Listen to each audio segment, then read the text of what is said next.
Welcome to the next chapter, Smuts. I'm Caitlin. And I'm Sarah. And this is Books, Booze, and Besties podcast. Welcome back for a second episode. Second chapter. I keep forgetting. We switched it up a little bit. Back so soon, Yeah, we took a day and a half off. We're trying to get these first couple episodes out. So we're 2 days later. We're back here again in the hot seats. Yeah. So, I don't think much has happened for either of us in the last day and a half. Some of us have to return to work tomorrow. Some of us don't. No. Sarah starts My new job tomorrow. Yay! Working with me. First day back to work in 2 weeks. And we're working together again. It only took 7 months. Yep. 7 long months. But we're finally getting to work together again, which is really exciting. I brought her to the dark side, which is... Or you could say to the light. To the light, actually. Yeah, that's a better phrasing. Working private practice. Making that money. Yep. Much better. That's obviously what we're after as therapists. Yep. We're all about the That's money. what we learned in school, was that you're supposed to chase that dollar working in mental health. No. That's a joke all by itself. Cricket sounds. I do love my job, though. I love my work family, and I think you will come to love it as well. Everybody we work with is awesome, and yeah, so far everyone I've met's been great. So yeah, we're pretty excited. I'm off because I get to hang out with my kiddos the next couple days. School starts back, so you'll be a hot mess. Yeah, my baby starts well, not my baby, but my oldest daughter starts kindergarten on Wednesday, so I'm just going to cry all day. It's going to be fine. No big deal. And then I have a 4th grader, too, so that's really sad. It's hard to imagine Tristan as a 4th grader. I know. You met him when he was in 1st grade. Yep. Oh, my gosh. He was a baby. He was a baby. That was COVID. Silas was a baby. Yeah, she was just 3. She just turned 3, so... Now you have a whole nother chitlin. I know. I have another baby. She's the bee's knees as well. So, all right. We ready to get started this week? This time? Yeah. I think I am. Where do you want to start? I figure today we can just start I think really how I took my notes. I just started with, as it picked up, and I just took notes throughout the book about, things that stood out. Yeah, that's how I took it. So basically, we're reading After We Collided, which is the second book in the After series. And this book is what inspired our drink of the week. For those of you who have read the book, will know that the very first drink mentioned in this book is Sex on the Beach. Sex is on the beaches. Yeah. So that is our drink for this chapter, if you will. Yeah. It's pretty good. It's the first one that I think we've ever made.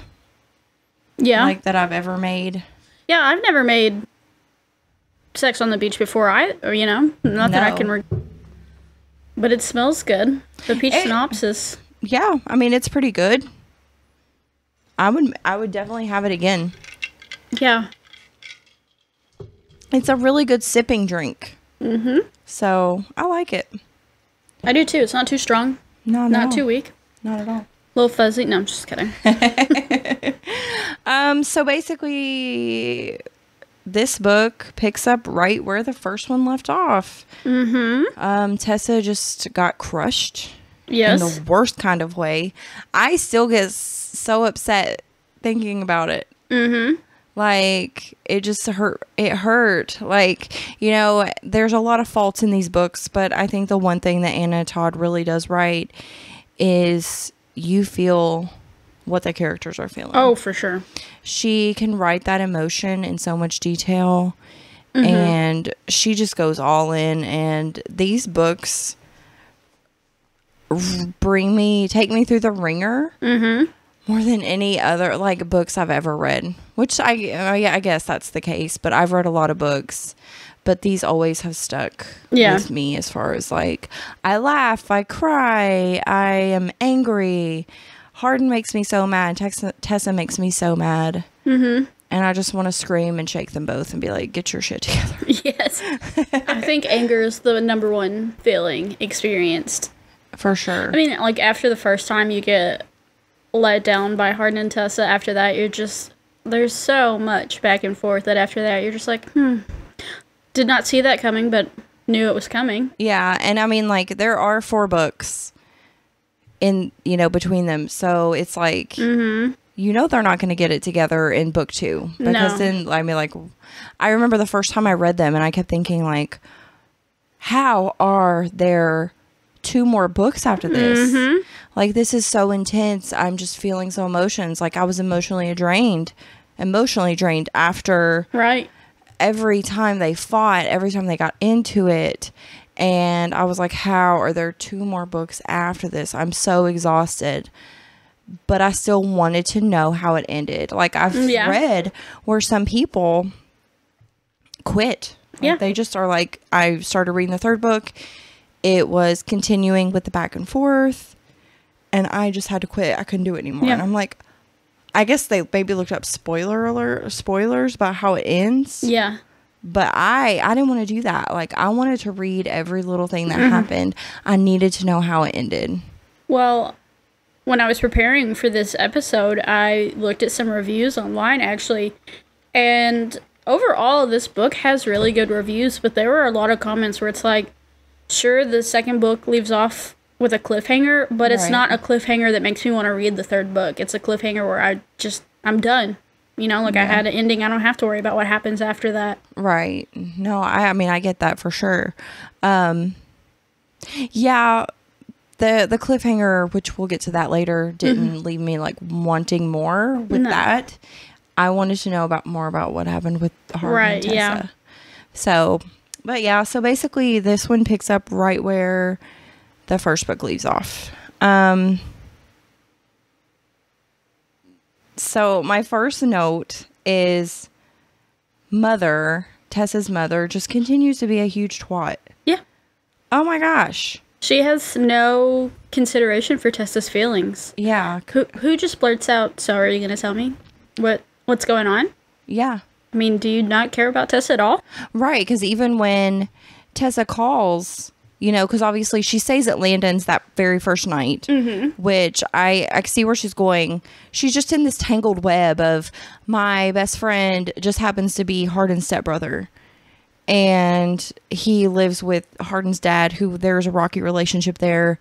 And, so I'm just kind of stuck. Like, I want to go to their house. That's my best friend. But also, like, I feel like it was just a total crap storm when, of course, Hardin shows up there. And then that causes friction between him and his dad, which, I hated that it, even though they still don't have the best relationship at that point, they still are working minimally on that. But then, of course, he's like kicking Hardin out the door. He's like, you gotta go. And Hardin's like, what the heck?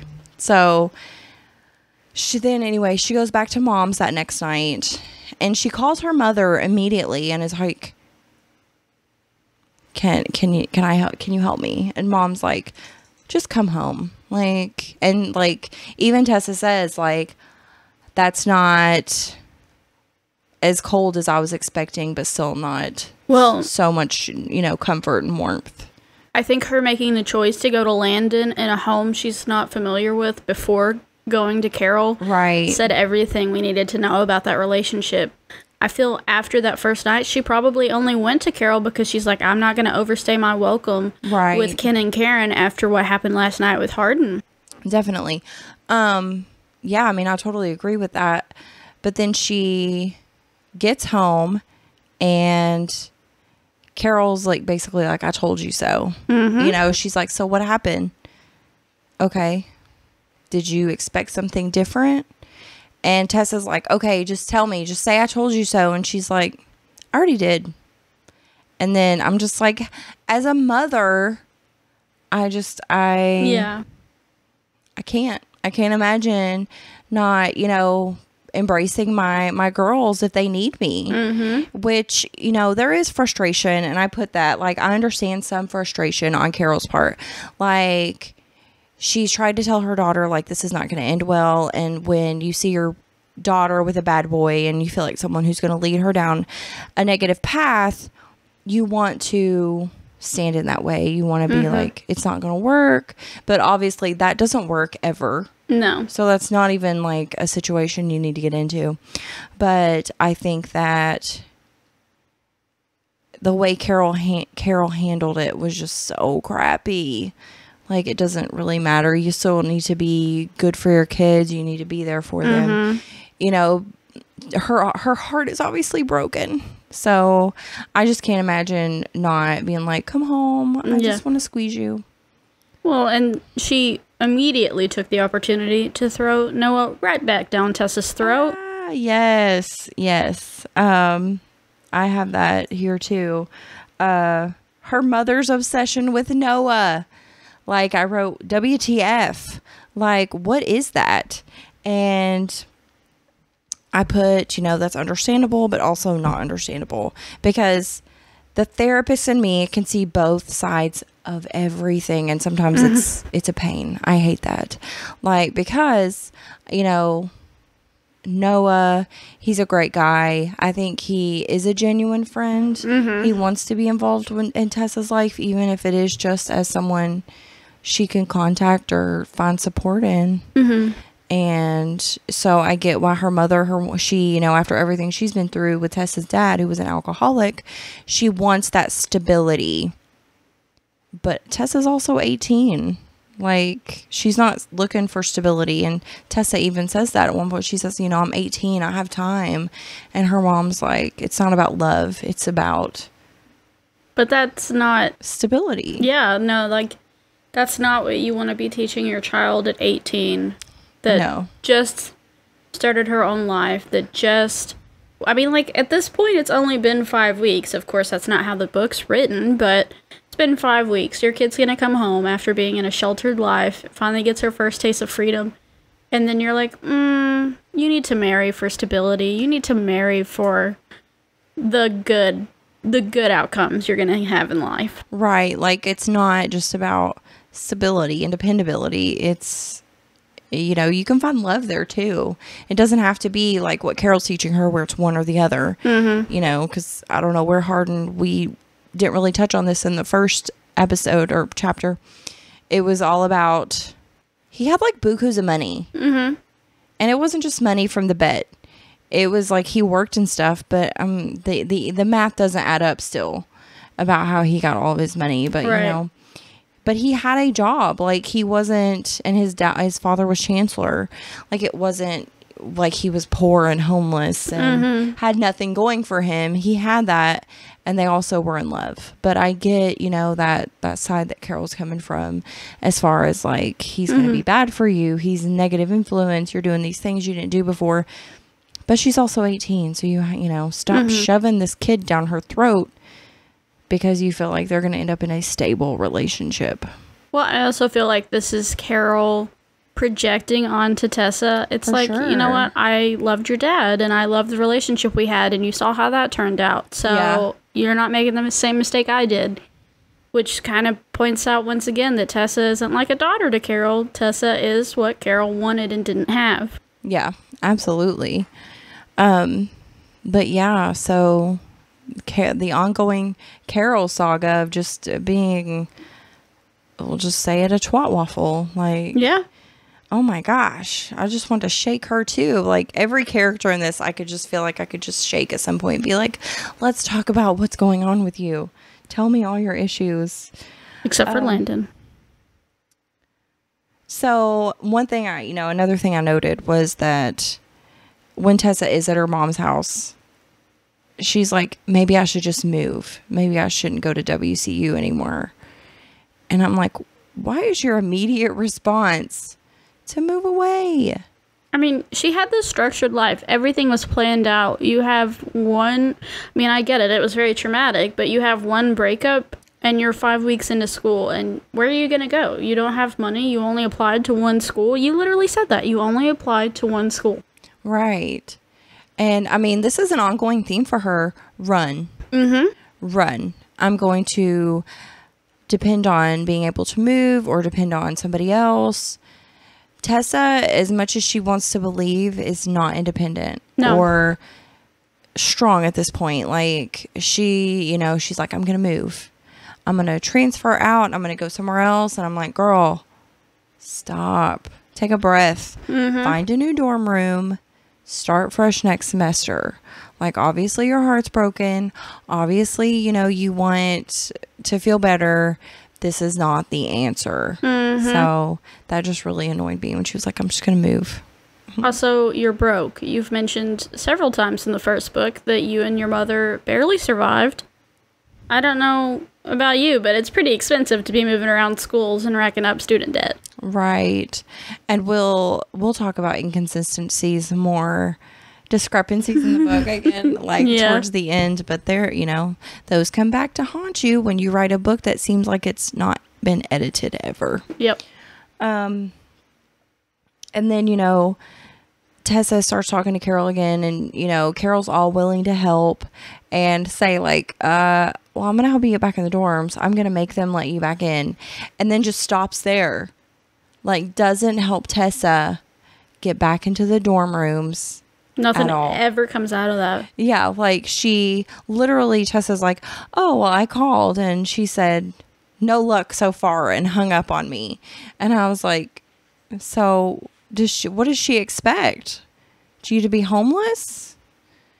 And that bothered me. I was like, so you're just on your own? Like, you supposed to commute 2 hours every single day just to go to school and come back, or go to your job or come back, or whatever? Live in your car, I suppose. Apparently.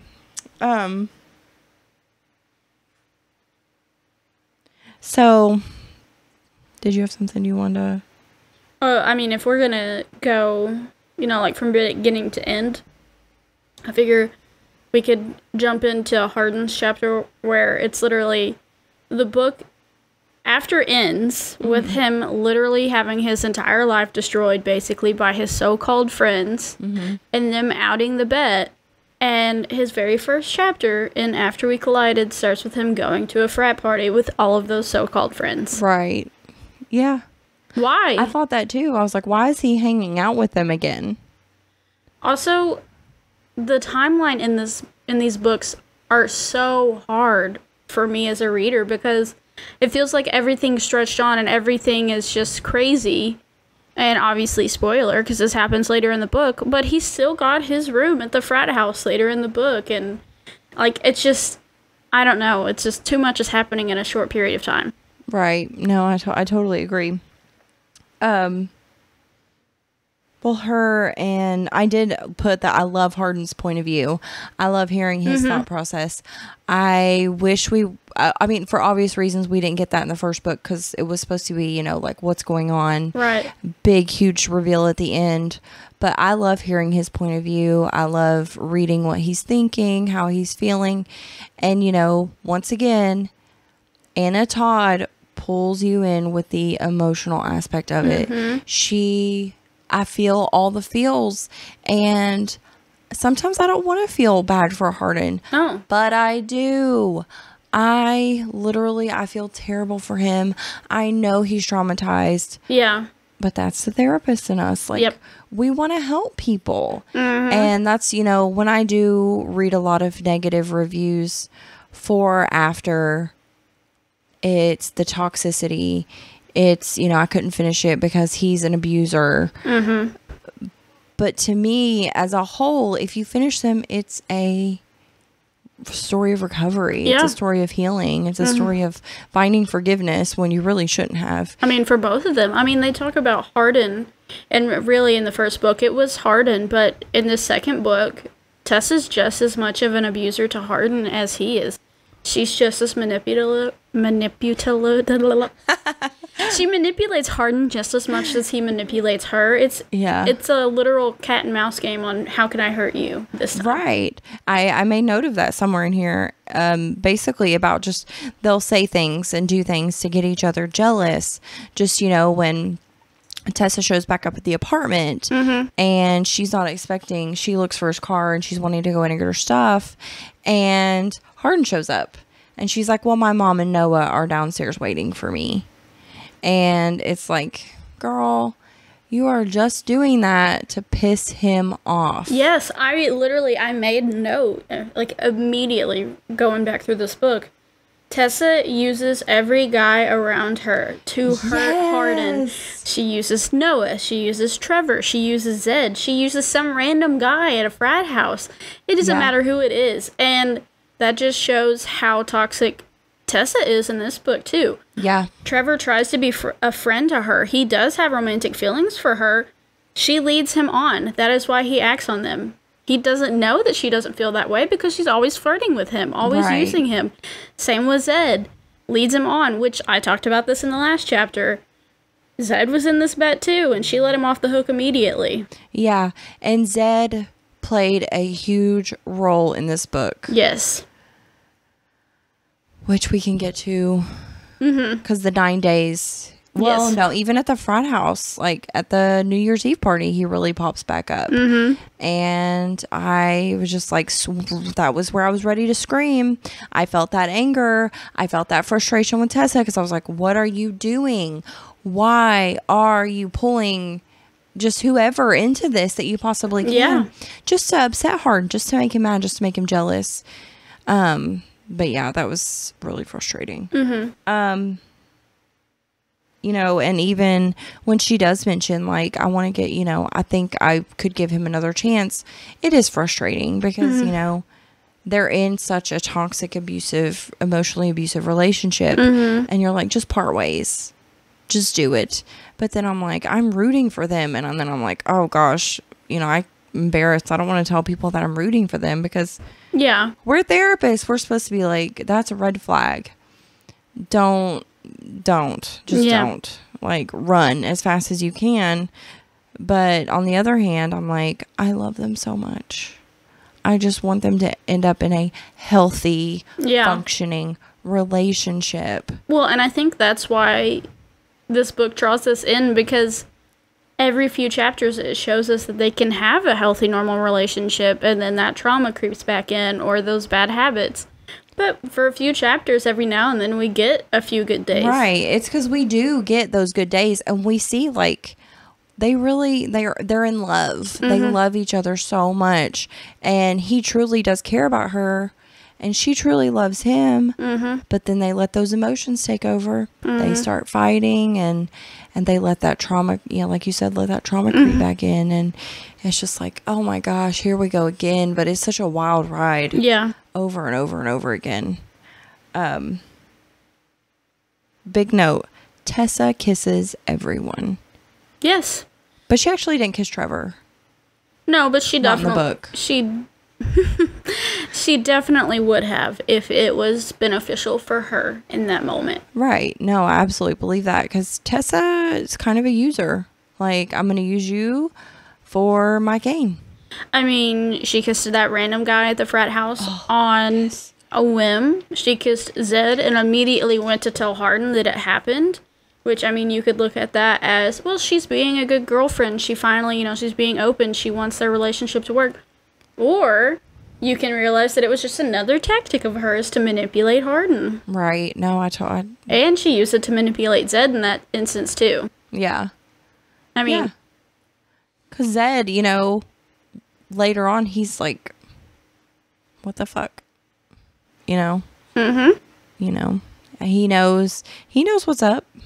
Finally, after a little while, he figures it out. I also liked in this book, we really see Hardin's relationships grow. Even though they are continuing with the back and forth. Right. Hardin with his dad, Hardin with Landon, obviously Hardin with Tessa. But... he is definitely, like, he went to seek his dad out to find help with what was going on with Tessa. He found Landon instead, but there are multiple times in this book where he is trying to reach out, and he's like, I just need help from somebody. Even if I don't know how to ask it, and I don't know how to take the advice, but I need somebody to tell me what to do. So I liked watching the progression. Yeah. I enjoy watching the progression over the next few books, but it really gets started more so in this book because he's like, I don't know anything about any help, but I need help. Help me. Well, and I think in that moment, too, where Landon is the one that helps him, it just highlights, once again, why Landon is the best character in this entire series. He's the most positive character. He has no negative traits. I mean, even when he's disappointed in Tessa, he's like, no, I just worry about you, but I'm still going to be here for you no matter what. Landon is GOAT. I mean, even knowing Hardin, in this book, he literally tells Tessa, you know, even Hardin being Hardin, he's still trying. Right, exactly. Yes, I wrote down the page number for the best quote from Landon. Just because he can't love you the way you want him to doesn't mean he doesn't love you with everything he has. Swoon. Oh my gosh. I mean, it's sad that Landon had to be the one to tell her that, but... Talk about just bringing tears to your eyes. Like, that's some real crap. Mm-hmm. That's some real love right there. Like, and that's Landon being like, he has so many flaws. Yeah. And he has so much trauma. But he does love you. Even with knowing what he did to her, he still is like, I wouldn't judge you if you wanted to be with him still. There's, you know, I was like, just after that, I was just like, that's like the best quote in that book. Yeah. It's just amazing. It was even underlined in my Kindle app, like where people had highlighted it. Yeah. So, yeah, I really like that quote. But anyway, moving on. So we meet Trish, Hardin's mom in this book. She's also a good one in this book. Yeah. Later on, you'll be very disappointed with her, but yeah, for now, Trish is pretty good. Yeah. I mean, she even wants to protect Tessa when she finds out the truth. First thing she says is run. Run away. Yeah. So, yeah, Trish, and I even put, like, she's really wise and insightful. Mm-hmm. Mom's had a rough life. I mean, Hardin in the first book talks about his mom working 50-hour weeks just to survive. Yeah, and she has, like, a crappy little apartment. I mean, and even with all of that, she's still one of the nicest, just chill, happy people you'll meet in this book. Yeah, I really liked Trish.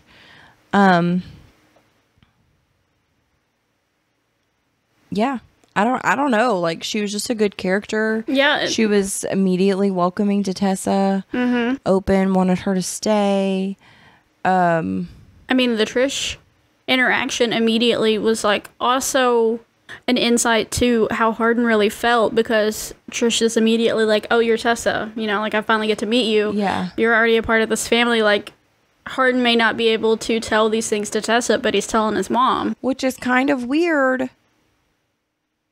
Discrepancy. Discrepancy. I never really thought about until now, which is weird because we've read this book like a bajillion times. Discrepancy. Because the way he behaves towards his mom while she's there, he's kind of a douche. Yeah. He hasn't, it even says in the book, he has not told his mother that he loves her since he was little.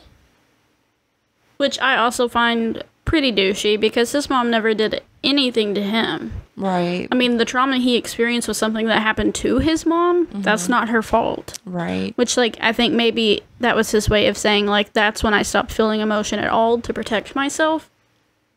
Could have worded it a little better, Hardin. Yeah. Yeah. Yeah, I don't know. I really like her. Mm-hmm. She's had a rough life, but dang, yo. We don't really see much of Vance and Kim. We don't really see much of Vance and Kim in this book, but I mean, in this book, they're all right.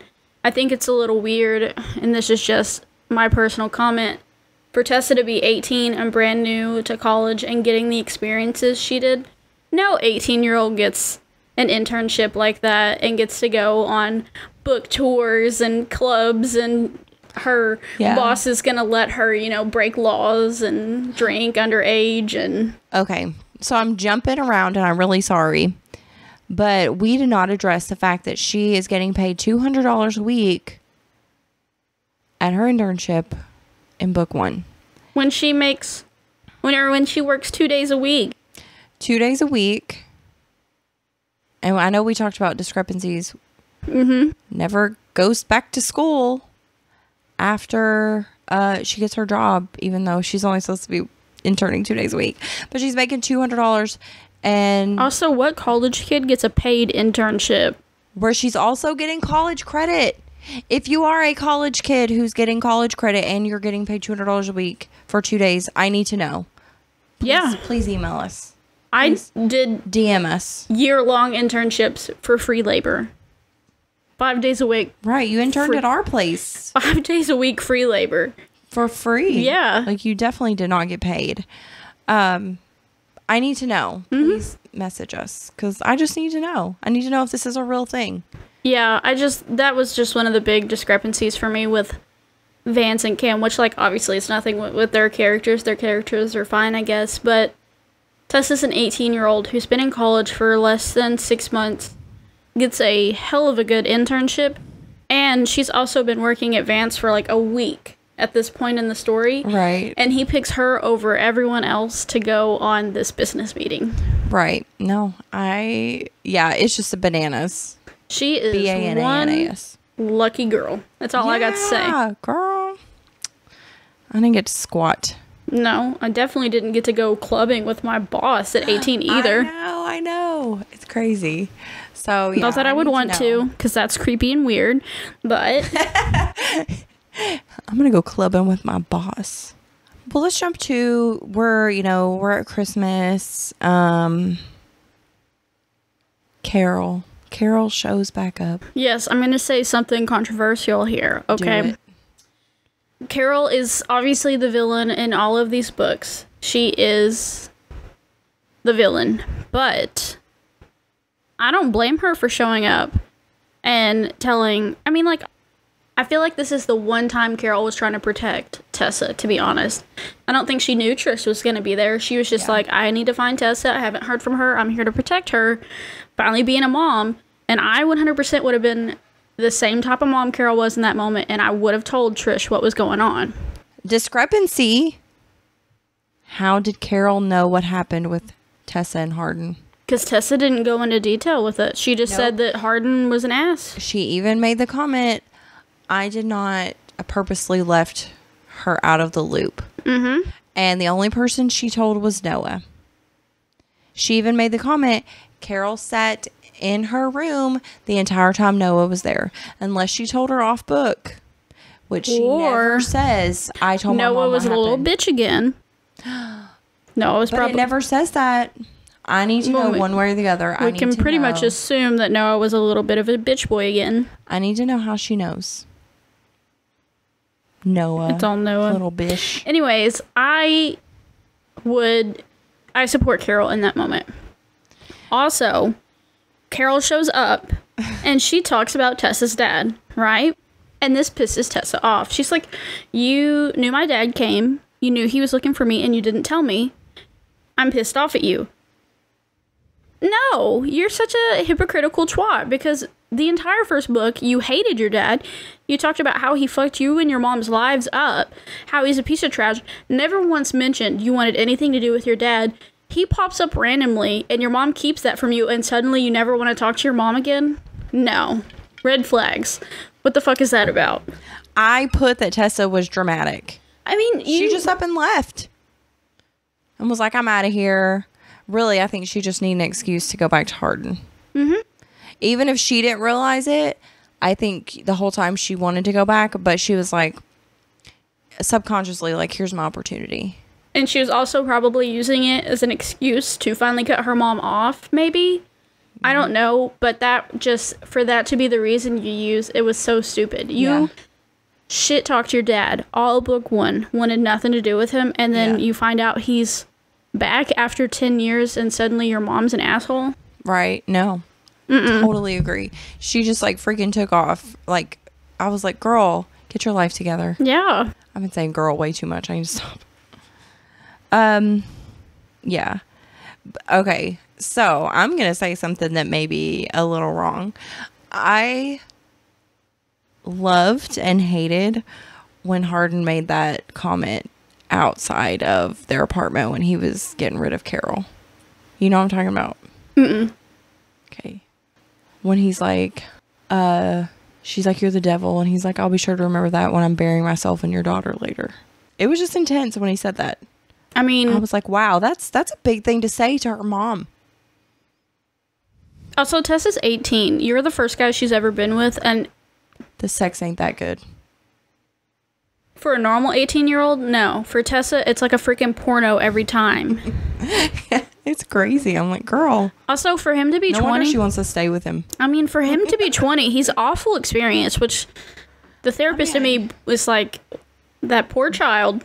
Right. For him to be 20 and so experienced, I can only imagine what he was doing as a little baby, which, you know, we find out later on what he was doing as a teen and kind of makes sense, but still, it's that trauma. Yep. Red flags. I'm handing them out like we're at a freaking carnival. Mm-hmm. So, anyway, well, I mean, even then, like, next thing we find out about Hardin's past. Mm-hmm. Oh, wait. Go back.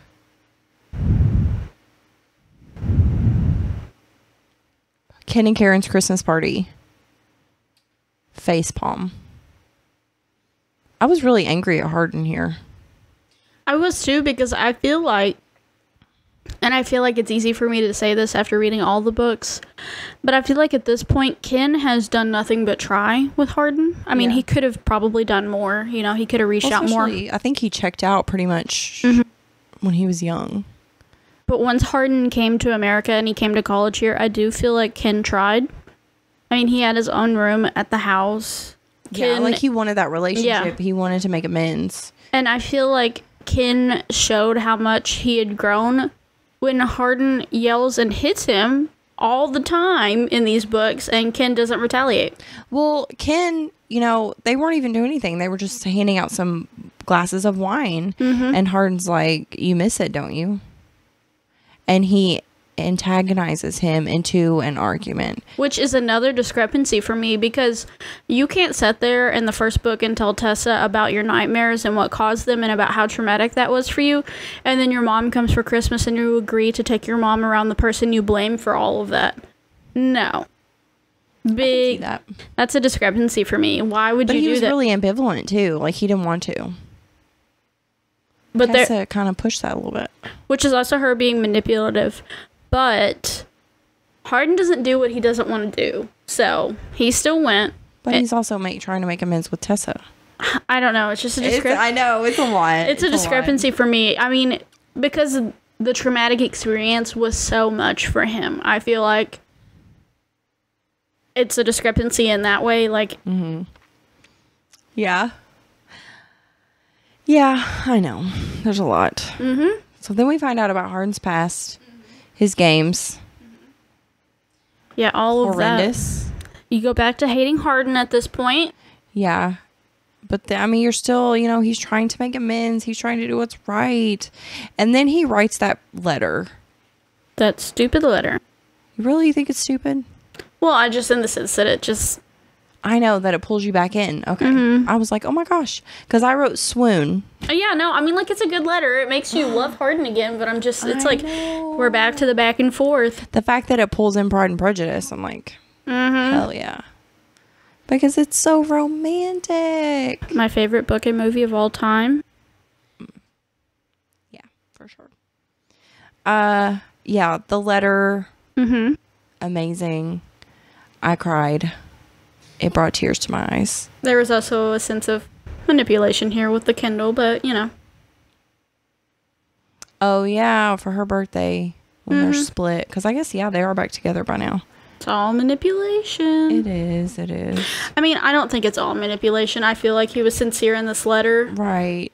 But the Kindle and material items like that, they are manipulation. But also, I think he was just kind of like, I don't know what else to do to get her back. And it was her birthday, so...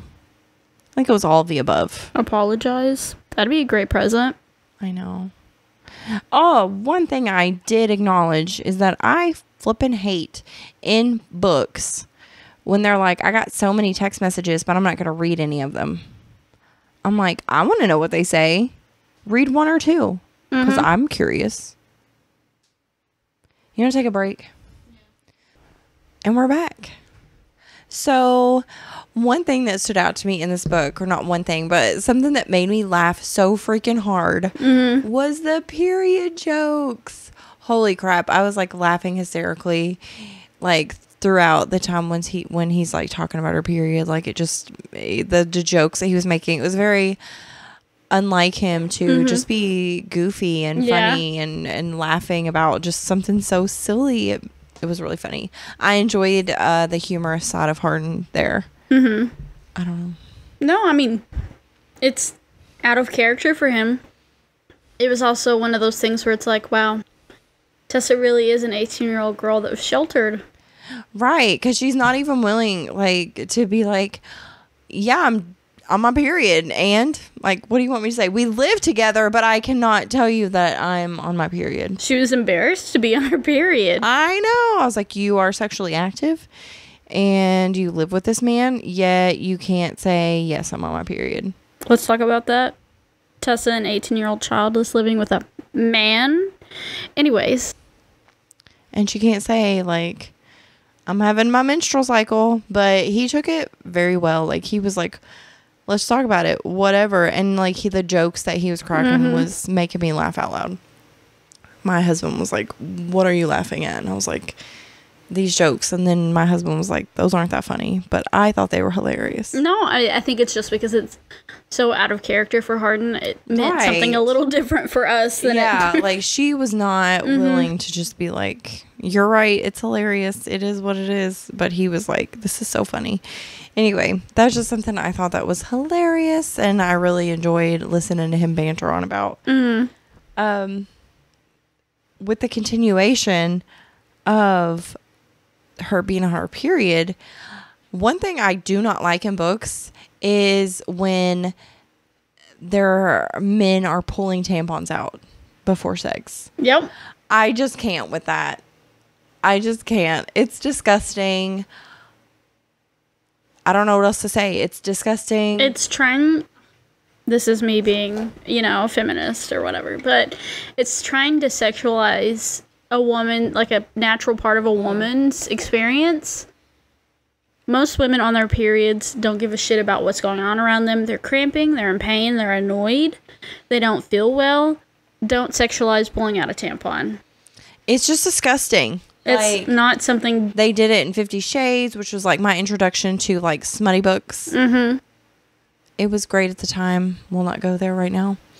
I mean, I like not the pulling out the tampon. That was the first time I had ever read about a man pulling out a woman's tampon in order to have sex. And I was disgusted and appalled then. And after reading this, I'm still disgusted and appalled. I have no interest in having a man pull a tampon out.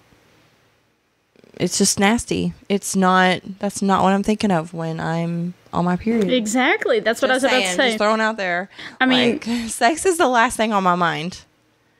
And it's the whole point of a period, so. I have zero interest in anybody pulling a tampon out. That's disgusting. Also, she's 18 and he's 20, so it makes it even weirder, I guess. Because it's so weird to think about him being basically still a child. I mean, he's barely an adult, and the experiences and the things he does with Tessa, you know what I mean? It's just... I don't want a man to be comfortable enough to pull my tampon out. Let alone when you think, wow, this 20-year-old boy just did it. Yeah, ew. Well, no, I don't want that either. Oh my gosh. No. So we'll just leave that there. A little tidbit. If a man's trying to pull your tampon out, is not the man for you. Unless that's something it's just not our thing. Got it? Yeah, unless that's your trope.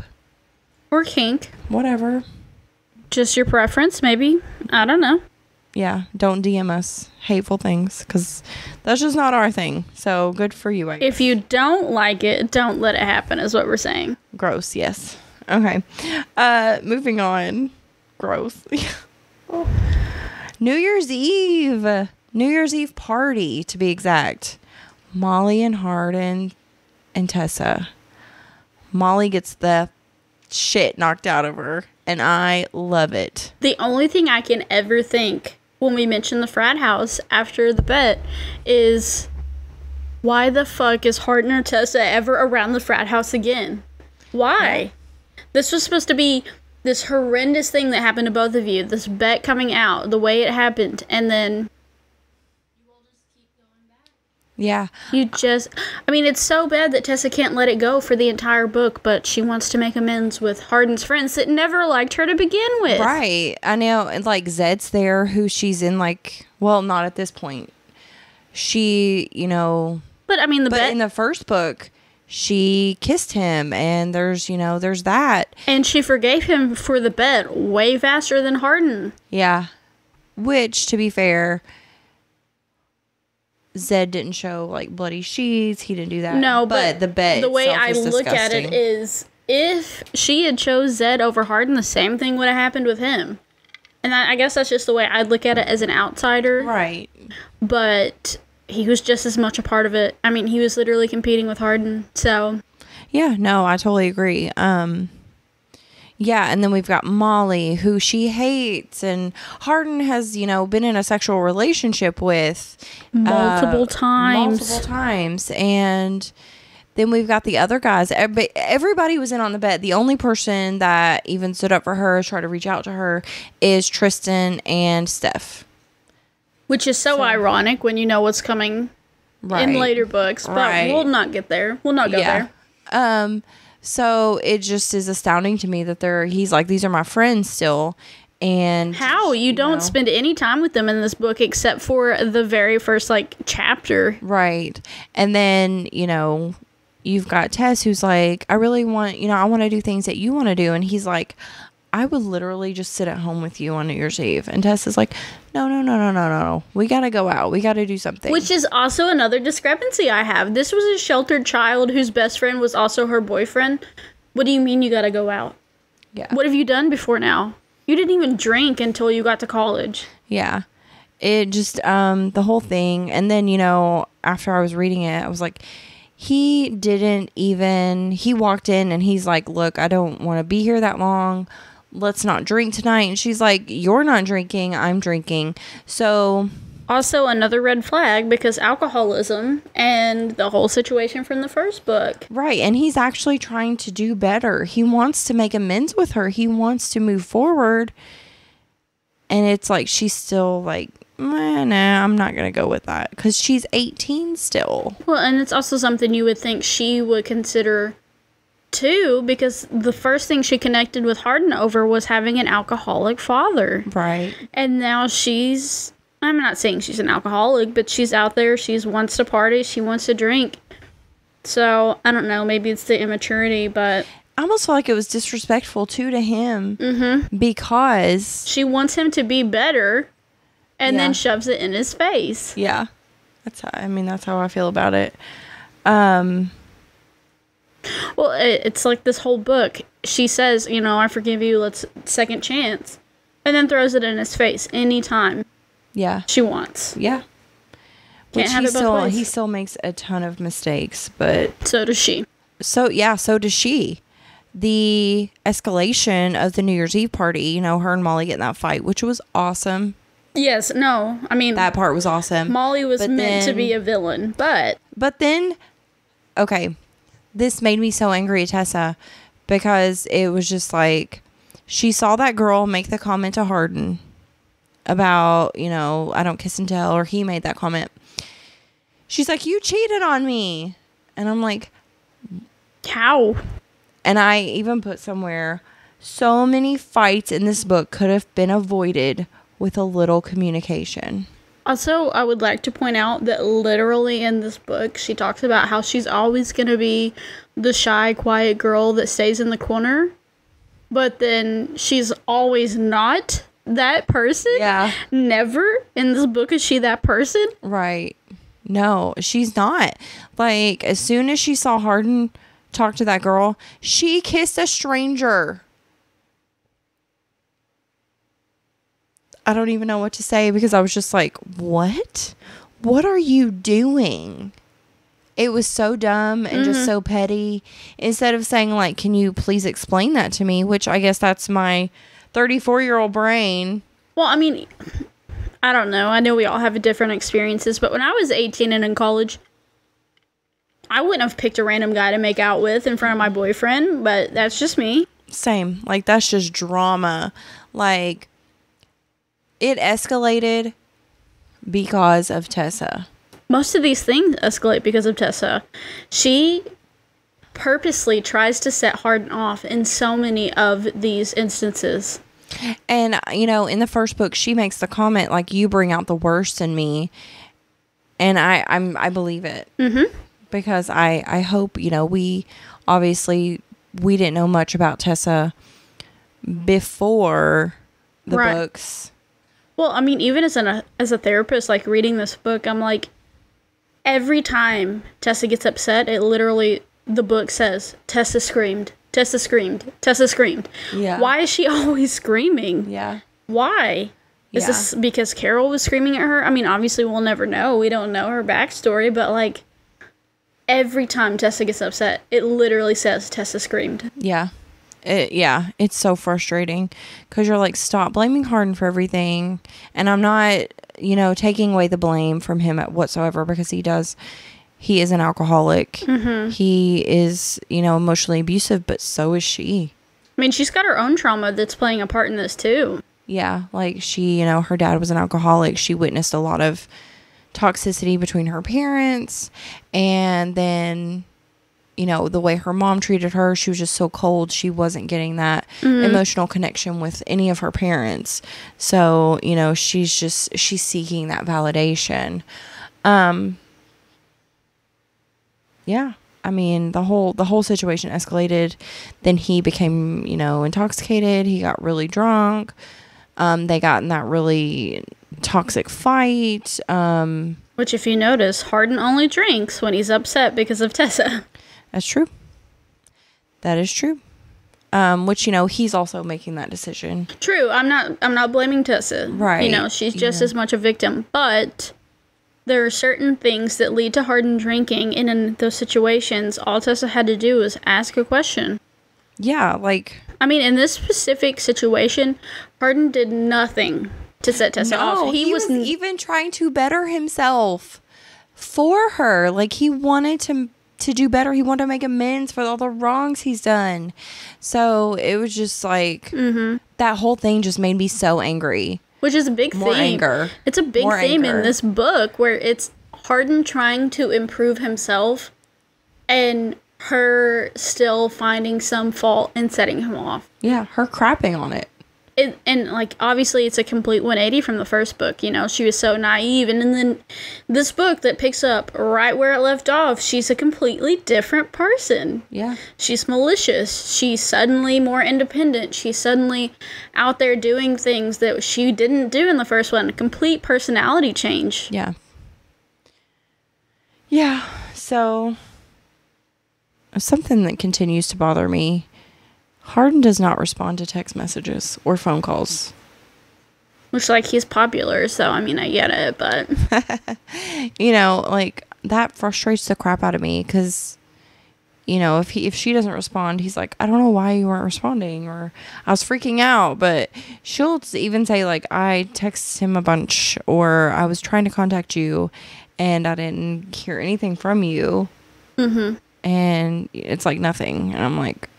You know, maybe it's his way of getting back at her, because he texted her 1,000,000 times after the bet. She didn't read a single one. That's true. That's true. It's like, oh, okay. Now I get it. It's karma. Yeah.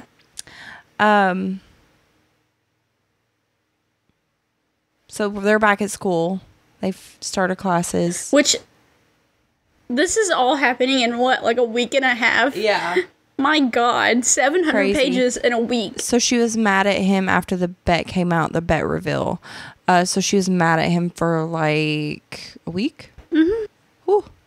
Yeah, all of this does not, like, the timeline doesn't even add up, because she's mad at him, then there's Christmas, and then there's the 8 days. Yeah. And 9 days. And it's just...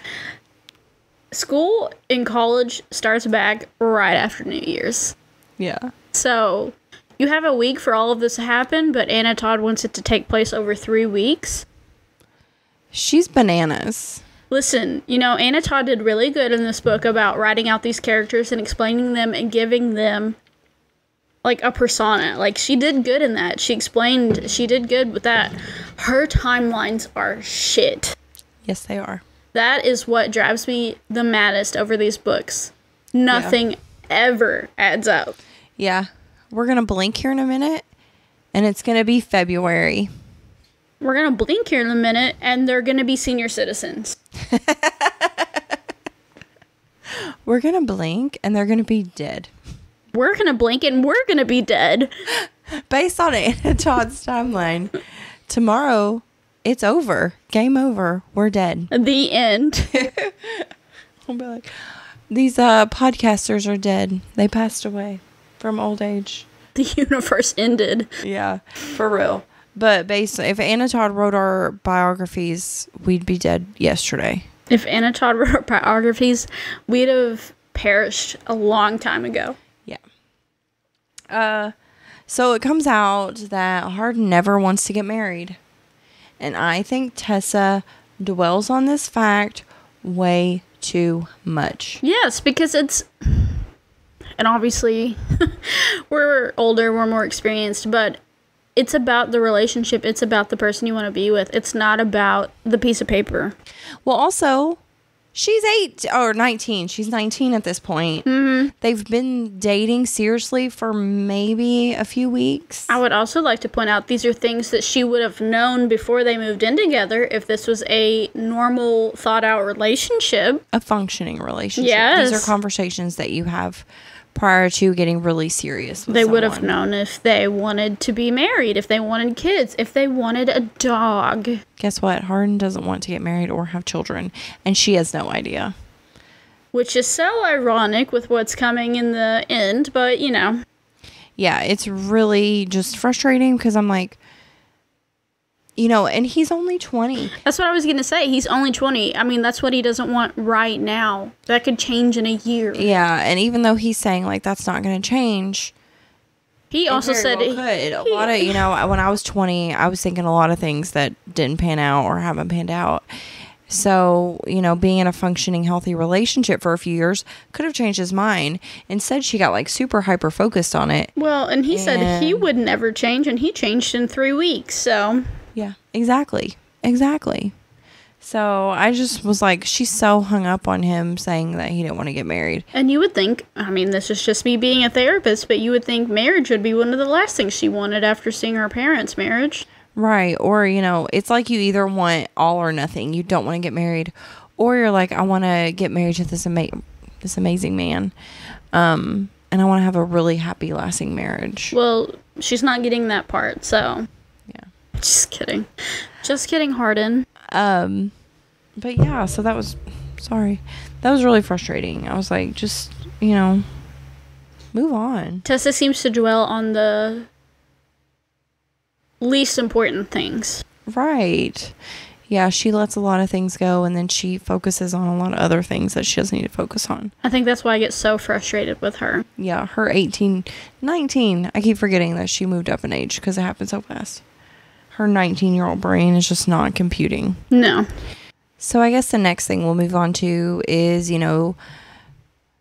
Hardin attended the hockey game. Mm-hmm. Things were going really well. They were happy. They were functioning. Obviously, on the surface, there was still a lot of this stuff going on below. But they, he comes home. He hears her say Zed in his sleep.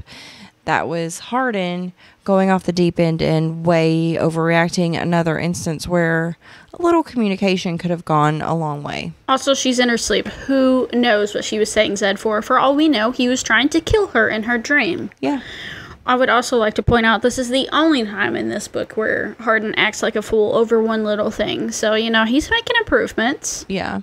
But just, he lost his mind, which leads into him going and getting drunk again, drinking again, based on something that happened with Tessa, which technically that wasn't her fault. No, I'll give Tessa credit here. That was not her fault. Give credit where credit is due. And another random girl pops up. Carly. Yes, I mean, and I mentioned this in the last episode. Hardin talks about how he pleases all these girls, and none are ever mentioned other than Molly and Steph, and then Anna Todd just throws in some random girl when it's convenient. Yeah. This one just happens to be a bartender, and, you know, like twice Hardin's age, so... Yeah. The whole thing was just crazy. His reaction to her saying Zed in her sleep, crazy. Well, especially when things, you know, once again, things are going really well. But that's how it goes. Yeah, and then obviously there's 2 more books after this, so things don't always go just perfect, do they?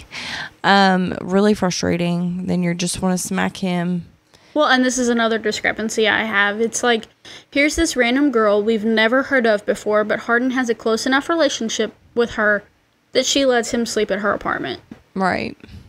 Okay. Yeah. This is the end of book 2. Never heard of her. Yeah. He's trying to not be an alcoholic anymore, and she's like, yeah, we're so close, I'll let you stay at my apartment, and I'll drive you around. Yeah. Yeah, I'll drive you home. And then we stumble upon a car wreck, which just so happens to be Tessa. Which is the biggest coincidence in the world. And also, Anna Todd loves drama. She loves dramatics, so a little fender bender is the last thing you would have expected for this book to end with. That's all I'm gonna say. I mean, 50 Shades of Grey pulled out a hostage situation. That's all I'm saying. The fender bender, and then they fight, and she's like, I gotta go to the hospital. And which I feel in that situation, being a reader, I don't think she needed to go to the hospital. It was I'm gonna fuck with Hardin again. Yeah, I could see that. Because it was a fender bender. Yeah, Tessa's just dramatic. Which, I mean, she gets it from her mother, but...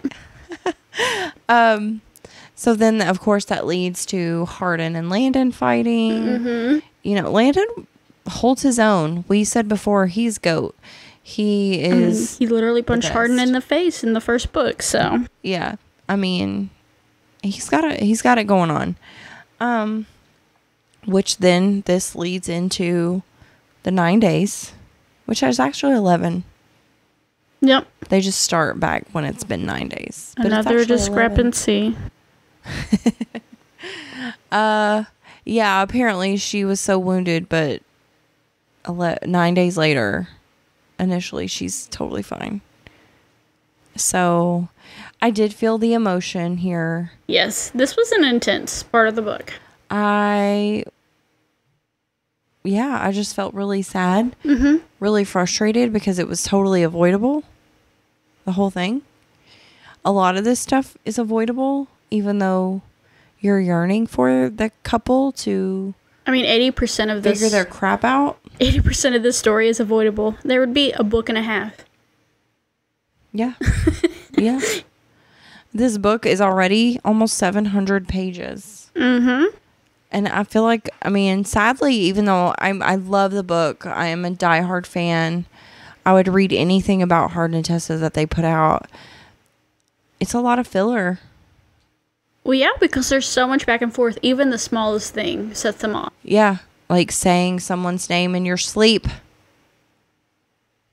Or Hardin looking at a random girl. Yeah, I mean, some of it's a little bananas. Mm-hmm. But yeah, so they fight. Tessa goes back to Landon's again. At some point, even though it's early and I know we've still got 2 books left, she needs to really stop going to Landon's.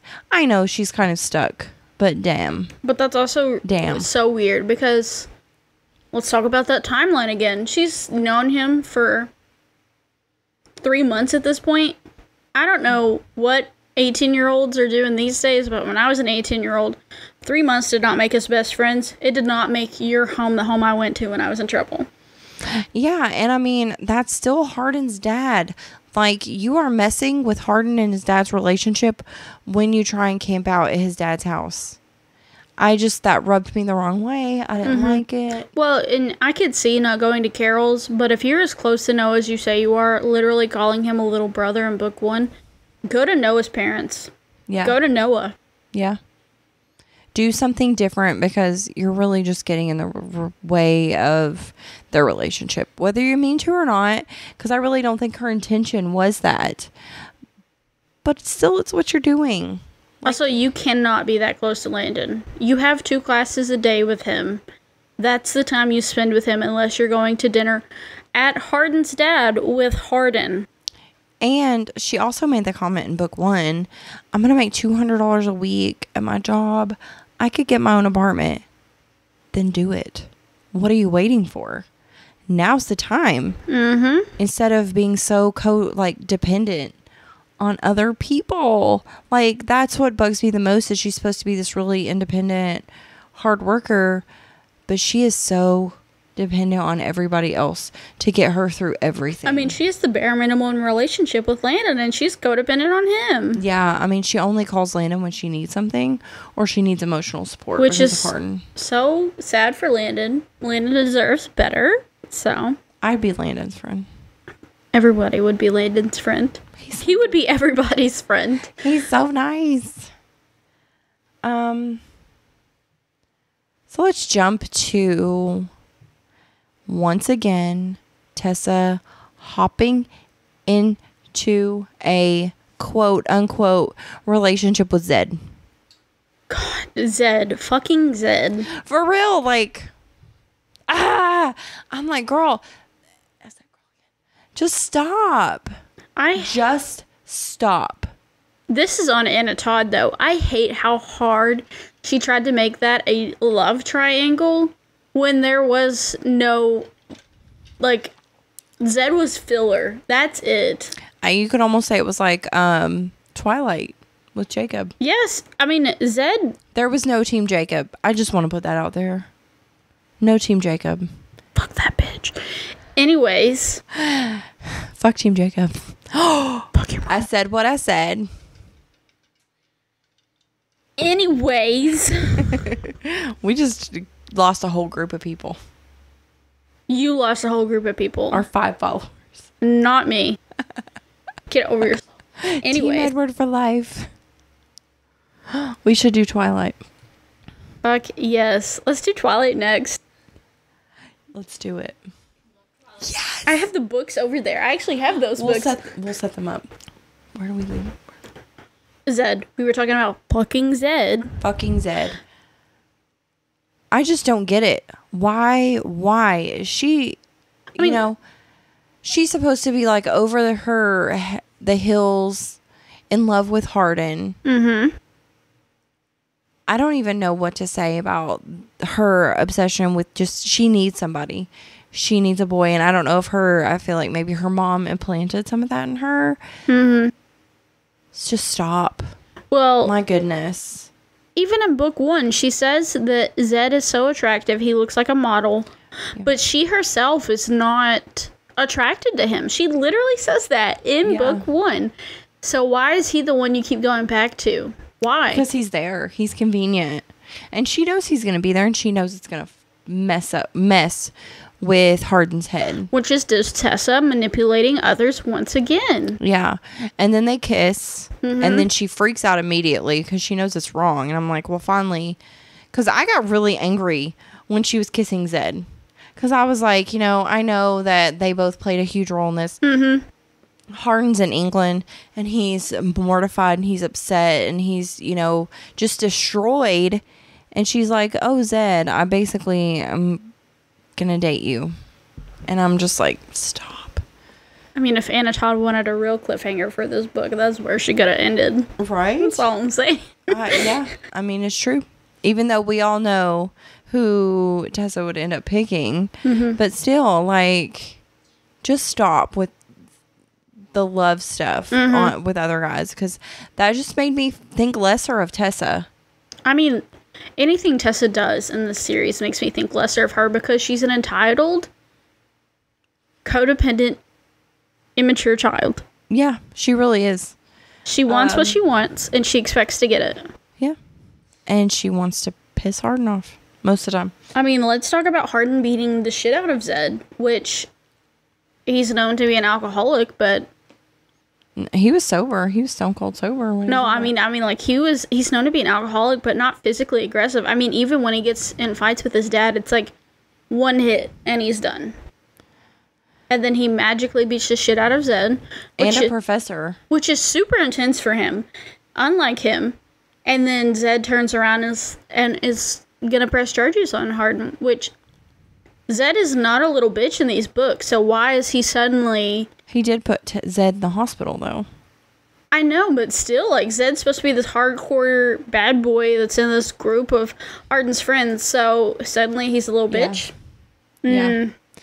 To me, which this plays a role later on more, and we can talk about this more with the third and fourth book. Mm-hmm. Tessa's super disrespectful towards Hardin when it comes to Zed. Yeah, because she uses that. Yeah. She has no feelings for Zed. Nope. But she uses him to upset Hardin. But we can talk about that more because that really does pop up in like book 3. Yeah. So that night of the party with Vance, his party, mm-hmm. and we see Hardin again after being gone for like 11 days. Mm-hmm. We see him again. He pops up at Vance's party, and you know, he's trying to be noble and let Tessa go. And then Zed, of course, shows up to pick up Tessa. Mm-hmm. Hardin completely loses face and is like, what the hell? And we see him just lose his mind. Yes, because up until now, it's Hardin's such a man whore. Hardin does this and that. No, it's not Hardin. Yeah, it's Tessa. And I hated that. Like, I just didn't like it. And once again, it just made me think lesser of Tessa. But then, of course, Hardin then returns to hanging out with Jace. He goes and hangs out with Jace. Who he hates, by the way. Yeah, who set him up about the bet.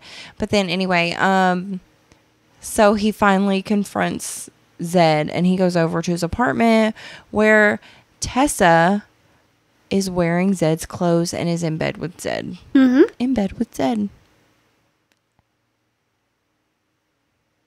Seriously. Yeah. Yeah. I was like, why would she do that? Like, I mean, Zed offered to sleep elsewhere. Yeah. She was initially on the couch and she was like, oh, I was waking up every 30 minutes, so I'm just going to go hop in bed with this guy. And like, her wearing Hardin's clothes is like a sacred thing between them. And then she goes and, you know, and I get it. Like, I try to be like, sympathize. Like, she's trying to let go of Hardin because he's treated her so badly. Mm-hmm. But I'm sorry, but if you're in love with somebody, you just can't flip that switch, and it feels like that's what Tessa does. I feel like this whole thing was just convenience. For sure. She needed a place to stay. Mm-hmm. You know, now she knows Hardin's back in town. The whole situation just gave me the yucky. Also, I think she is smart enough to know how to manipulate, and that's what she's doing. Yeah. I just feel like by now there's just been so much betrayal between both of them. Like, at this point, you're like, just move on. Part ways. Which is what they say they're doing, but look where we're at. Yeah, here we are. And we're only on book 2. So then, of course, you know, Hardin drags her out of Zed's apartment at that point. Which is also red flag. Red flag, yeah. Red flags coming from both of them throughout this whole book. So they end up, you know, fighting, and then he's pleading with her once again, give him another chance, and she does. They go on the date. They finally, you know, are trying to work things out again. So much toxicity. So many abusive patterns of behavior. I love you, I hate you, I love you, I hate you, I love you, I hate you. So then we're led up to Hardin's birthday, where there's a miscommunication. Mm-hmm. But once again, there's no communication. So that's just really frustrating. It's the lack of communication for me. Yeah, lack of communication. Like, she thinks he's coming over. Someone's obviously stolen his phone, though, at that point. We don't know who in this book. We're thinking Zed, because he is trying to set Hardin up. But, you know, while Tessa's telling Hardin, we're going to try again, we're going to try and work on things, she's having lunch with Zed on this side. So it's like, kind of check yourself. Like, what are you doing? Which is a common theme for her, because first it was Noah and Hardin, and now it's Zed and Hardin. So. Yeah, exactly. And, you know, then we move on a little bit. Hardin hears the voicemail that was left for him after she kissed Zed. And it's a really heartbreaking voicemail. Like, it definitely brought out some emotion in me. I felt really sad for her, because I know that in that moment she's really confused, even though I was really annoyed that she kissed Zed, because she just makes out with anybody she can get her hands on. And, you know, it was just really heartbreaking. So we get to that point, and then he's like, well, I'm gonna beat the shit out of Zed. Yeah. Which, you know, that's where we're getting close to winding down in this book.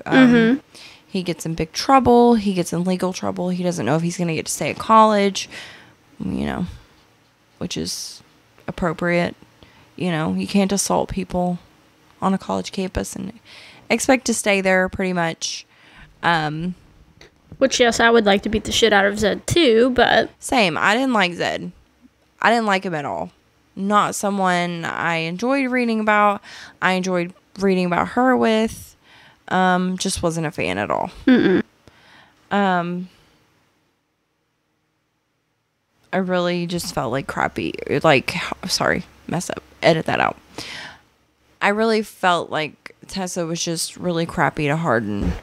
Which, I mean, I guess, you know, it's karma, because he was crappy to her with Molly in the first book. Right. But, you know, at some point we gotta grow up. We gotta start moving on. And which is what Hardin tried to do in this book. Yeah. She just wasn't there. Yeah, which I'm not, you know, he wasn't perfect.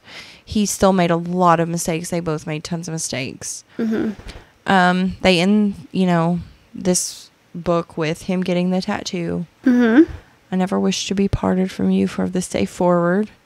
Pride and Prejudice again. We love it. Hardin's tattoo. Hearts and flowers. Basically, and then we leave. With a semi cliffhanger, I suppose. Yeah. I mean, Tessa's dad. Tessa's dad pops up. I didn't really have any feelings about it. I didn't either, which is what a lot of reviews on Amazon said when they were like, yep, this is where I stopped reading. Not much of a cliffhanger for most people. Okay. So it's almost like they're in a good place. Right, yeah. No, Tessa and Hardin are finally stable, and... For a minute. Yes, we know. As readers, we know it's going to last a day, but... For it to be the end of the book, and that's the thing Anna Todd tried to use as a cliffhanger, most people were satisfied with that being an ending and just being done. I just didn't care. But I still wanted to read because I wanted to see how overall it ended. But as far as like her dad popping back up, I was like, meh, that's kind of interesting. Which the dad arc gets better in the third book, so I will give Anna credit there. Fourth, it plays a huge role in the last book. But yeah. I mean... Yeah, 700 pages worth. What would you say, like, out of 5 stars, what would you give it? I think when I first read it, I would have definitely given it like a 4.5 out of 5. But going back through and being more of a therapist, I'd probably say like 3.5. I think I'm there too, because the more I read, like, it's not, you know, I think when I first started reading it, I was really... Like, Hardin is the antagonist here. Yeah. But I think it's both of them. Well, and it's another one of those books where just as a reader, everybody loves the villain. We want the villain to get the girl. Yeah. But as a therapist, and this being just a typical boy-girl romance, I'm like, you know, a lot of this could have been cut out with just a little bit of communication. True. But it wouldn't have been a good book if they would have just communicated. True. I'm not disagreeing with you there. But, yeah, I think. I still love it, and I will still definitely continue to read it. However, I have new thoughts. Yes. After reading it. Now that I'm analyzing it as hardcore as I am. Right. All right. Well, I guess that's all we've got for today, unless you have something else going on. No, I think that's it. I mean, we'll plug our social media. Yeah, you can find us on Insta, Twitter, Facebook, TikTok. We're on just about everything. And then our Gmail, booksandbestiespod@gmail.com. Where you can send recommendations or suggestions if you have those. Absolutely. We want to hear it all. We want to know what you guys are thinking. If there's books you want us to talk about, we want to have those conversations with you guys. So please send anything. Like we love to hear it all. If you have thoughts on the after series, like we want to hear that as well. So please reach out. We'd love to hear from you guys. That's all I guess we got. And we'll catch you next chapter, Smuts. Later.